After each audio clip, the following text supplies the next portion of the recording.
Hello, my fellow YouTubers. It's Zan Harrell here. Today, I would like to talk about how music saved my life. A lot of people who know me growing up in Houston know that I was a runaway. I ran away from home at 13 years old. I came from a very, very strict Christian background. I was raised by my grandparents. And y'all, please bear with me. I'm trying to hold this phone. I do appreciate my childhood, and you know, when you're young, you don't really appreciate certain things until you get older, and you have all these life lessons that you have gone through, many experiences to show and teach you that wow, how my grandparents raised me was so great. They had great morals, and I mean, they were really strict to me at the time. It was a lot going on in the house. But I just couldn't get with going to church 7 days a week. I was in the choir, our church choir. My grandfather was the pastor. My grandmother was a missionary, the first lady of the church.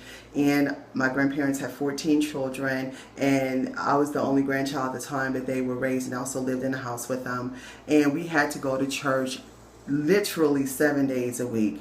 And I was always very active in my public schools in the arts. I was in choir, dance, track, band, and I was very interested in it. I loved it. It saved my life. It gave me something to look forward to. When I was young, my mother's always been mentally ill, and I would see her come in and out, you know, talking to herself. One time she tried to kill me with a knife. I believe I was like 10, and I was just always so terrified of her. And it was a lot of stuff going on in the home, you know.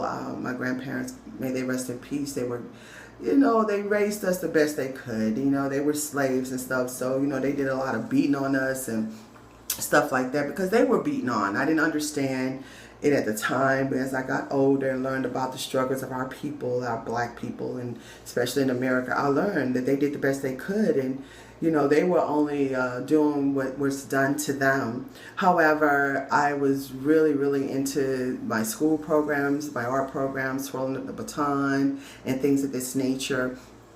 And my grandparents, they did not support it.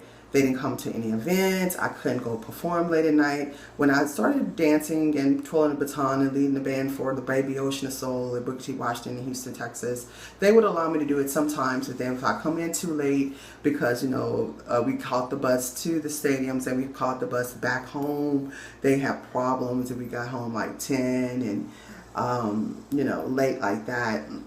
I really got tired of everything that was going on in the house, got tired of getting beat on for nothing, got tired of seeing you know, my aunt and some of my uncles them getting beat on. It was just overwhelming. So I ran away at 13. A lot of the dope dealers in the neighborhood took care of me, put me in like the most expensive hotels. I was riding Audis and Porsches and all types of foreign cars at a very young age. So I was around that street life at a young age, and I was always pursuing music. And I met Bushwick Bill on the streets of Houston. I never forget, I was 17, and somehow between those times I would still go to school.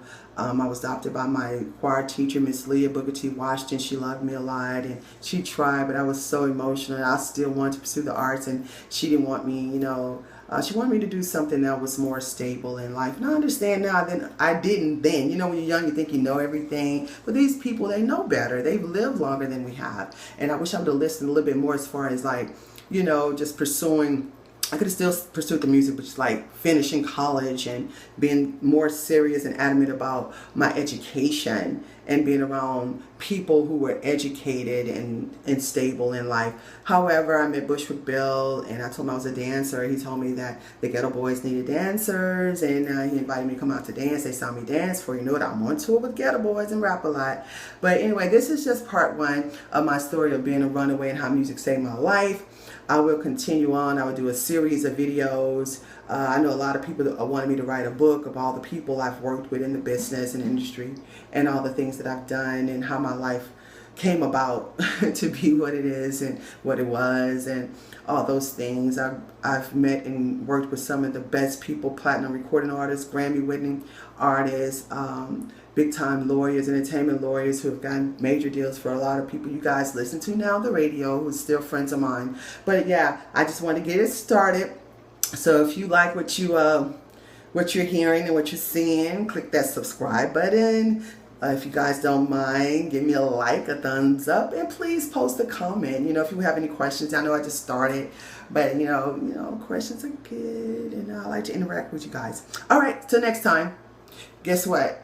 Also, it's not a guess, but also, whatever you want to do in life, you know, God gives you these skills and talents, and we always have something in the back of our mind telling us that we can't do it, or some person telling us that we can't do it, or life gets in the way. Don't wait. Don't procrastinate.